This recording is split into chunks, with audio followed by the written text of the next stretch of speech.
രാഷ്ട്രീയക്കാർ ചെയ്യുന്നില്ലെന്നൊന്നും പറയുന്നില്ല. എല്ലാ സാമുദായിക നേതാക്കന്മാരെയും ഒളിഞ്ഞും തെളിഞ്ഞും പ്രീതിപ്പെടുത്താനോ പ്രീണിപ്പിക്കാനോ രാഷ്ട്രീയക്കാർ ശ്രമിക്കുന്നുണ്ട് എന്നുള്ളത് യാഥാർത്ഥ്യം തന്നെയാണ്. വർഗീയത നട്ടു നനച്ച് വളർത്തുന്നത് ആരാണ്? ഓ, ഏമാനായിരുന്നോ? സ്ഥലമുണ്ട്, ഞാൻ അറിഞ്ഞില്ല. ഈ രാഷ്ട്രീയ രംഗത്തെ ആളുകളാണോ അതോ സമുദായ രംഗത്ത് പ്രവർത്തിക്കുന്ന ആളുകളാണോ ഇത് കൂടുതൽ നിശ്ചിതമായി ഇപ്പോൾ പറയുന്നത്? ഉത്തരം പറ. അത് പറങ്ങട്. നീ ഇപ്പൊ ചോദിച്ചതേ ഒരു ആദ്യം ഊള ആൻസറാ. ഇലക്ഷൻ ആകുമ്പോൾ സമുദായ നേതാക്കന്മാരുടെ തിണ്ണ നിരങ്ങാനായിട്ട് ആളുകൾ പോകുന്നു. തീർച്ചയായും രാഷ്ട്രീയക്കാർ അത് ചെയ്യുന്നുണ്ട്. രാഷ്ട്രീയക്കാർ ചെയ്യുന്നില്ലെന്നൊന്നും പറയുന്നില്ല. എല്ലാ സാമുദായിക നേതാക്കന്മാരെയും ഒളിഞ്ഞും തെളിഞ്ഞും പ്രീതിപ്പെടുത്താനോ പ്രീണിപ്പിക്കാനോ രാഷ്ട്രീയക്കാർ ശ്രമിക്കുന്നുണ്ട് എന്നുള്ളത് യാഥാർത്ഥ്യം തന്നെയാണ്. ഒടുവിൽ കുറ്റസമ്മതം നടത്തി അല്ലേ?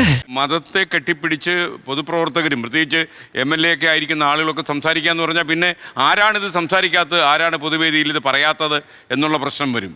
രാഷ്ട്രീയത്തിൽ ചില ചൂടുവെപ്പുകളൊക്കെ ഉണ്ട്.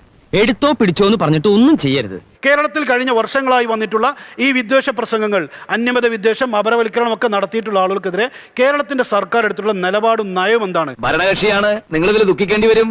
ഇന്ത്യ ഗവൺമെന്റ് എടുത്തുള്ള നയവും സമീപനം എന്താണ്? സത്യം ഞാൻ തുറന്നു പറയട്ടെ, എനിക്കൊന്നും അറിയില്ല. ഈ പച്ചയായി മതം പറയുന്നത് മതത്തെ അധികാരത്തിലെത്തുന്നതിനുള്ള ഒരു ഉപകരണമായി ഉപയോഗിക്കുന്ന ആളുകളാണ്. അപ്പൊ അധികാരത്തിൽ വരുന്നതിന് വേണ്ടി ഏത് തരത്തിലും മതം പറയുക, അതാണ് ഇന്ന് നമ്മുടെ നാട്ടിൽ നടക്കുന്നത്. ഇതാണ് ഇവിടുത്തെ വ്യവസ്ഥിതി. We are living in a very cruel society.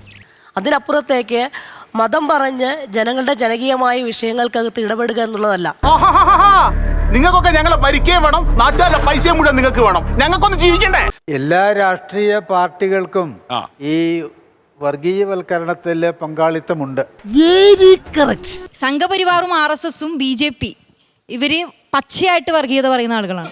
അങ്ങനെ പറയരുത്, എല്ലാവരും അങ്ങനെ കാണരുത്. എല്ലാവരും അത്രക്കാരല്ല. ഈ സർപ്പത്തിൽ തന്നെയല്ലേ വിഷമുള്ളതും വിഷമില്ലാത്തതൊക്കെ. വർഗീയത പറയുന്നവര് പച്ചയ്ക്ക് വർഗീയത പറയുമ്പോ ജനങ്ങൾക്ക് കൃത്യമായിട്ട് മനസ്സിലാകും. മനസ്സിലാക്കി കളഞ്ഞല്ല.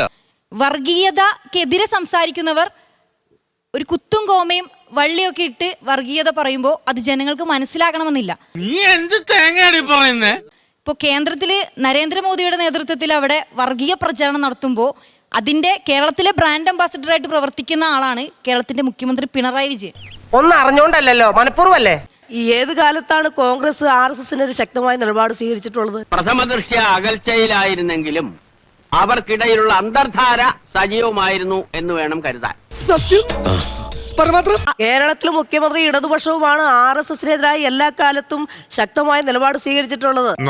കേൾക്കാൻ നല്ല രസമുണ്ട്. ഇന്ത്യയില് ഈ മതം എന്ന് പറയുന്ന സാധനം, അതായത് അന്യമതസ്ഥരെ അവരുടെ നന്മ എന്താണ്, അല്ലെങ്കിൽ അവരെ എങ്ങനെ അവരോട് നമുക്ക് എങ്ങനെ വെറുപ്പുണ്ടാക്കാം എന്ന് വളരെ സ്ട്രക്ചറലായിട്ട് കാലങ്ങൾ കൊണ്ട് ഡെവലപ്പ് ചെയ്തെടുത്ത് ഈ ഒരു അവസ്ഥയിലെത്തിയതാണ്. പണ്ഡിതനാണെന്ന് തോന്നുന്നു. അർത്ഥം പറഞ്ഞൊന്നും കേട്ടില്ലേ?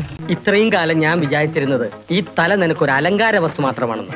ഇപ്പോഴാണ് എനിക്ക് ബോധ്യമായത് ഇത് നിറയെ ബുദ്ധി മിക്സ് ചെയ്ത തലച്ചോറാണെന്ന്.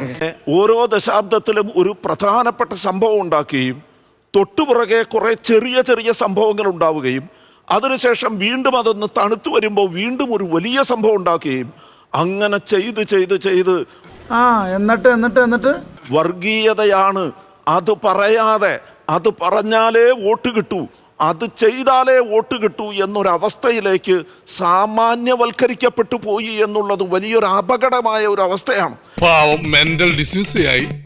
ഇന്ത്യക്കാരൻ, ഇന്ത്യയിൽ ജനിക്കുന്ന മനുഷ്യൻ മതത്തിൽ ജനിക്കുന്നു, മതത്തിൽ ജീവിക്കുന്നു, മതത്തിൽ മരിക്കുന്നു. മനുഷ്യനാകണം ഉയർച്ച താഴ്ചകൾക്കതീതമായ സ്നേഹമേ.